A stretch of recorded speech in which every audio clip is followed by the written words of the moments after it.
Bonjour, je m'appelle Adrien Cazejeune, j'ai 32 ans et je suis enseignant.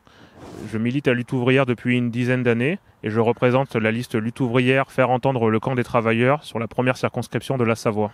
Dans cette campagne, j'ai avant tout envie de mettre l'accent sur l'inflation et le problème du coût de la vie.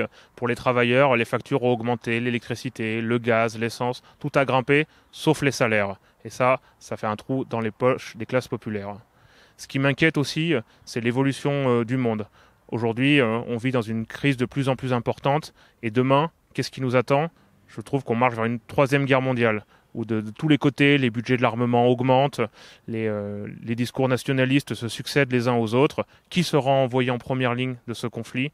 Les populations, les classes populaires, les travailleurs, ce qu'on observe déjà en Ukraine ou à Gaza.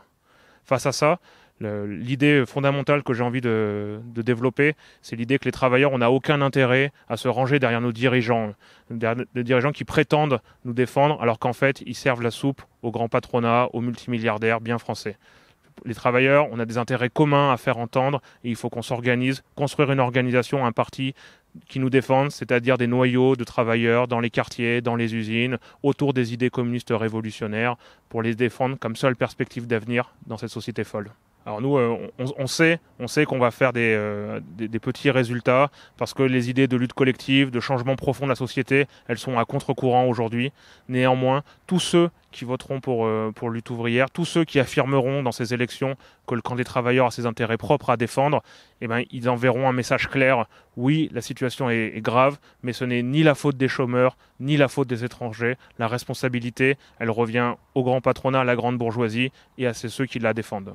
Là, c'est en dissolvant l'Assemblée, Emmanuel Macron prétend nous donner la parole. Nous, travailleurs, saisissons-la. C'est une occasion d'exprimer ce qu'on pense, de dire un avis. On nous donne la parole. Il n'y a pas de changement à en attendre. Tous ceux qui prétendent, par des bouts de papier, des bulletins de vote, faire barrage à l'extrême droite ou à Emmanuel Macron, mentent aux travailleurs.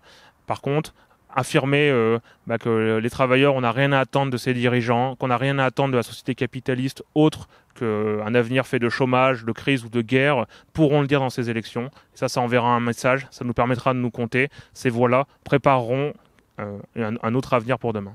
Dans ces élections, tous ceux qui veulent dénoncer la politique de Macron, les attaques contre le chômage, les attaques comme la réforme des retraites, tous ceux qui veulent dénoncer la montée des idées d'extrême droite et les mensonges de Bardella qui se répandent dans la société, tous ceux qui veulent dénoncer les illusions et les impasses que proposent les dirigeants du Front populaire, ce n'est pas l'union de la gauche qui protégera les travailleurs des futures attaques, pourront le dire en votant pour moi et pour les candidats de lutte ouvrière dans toutes les circonscriptions où nous nous présentons.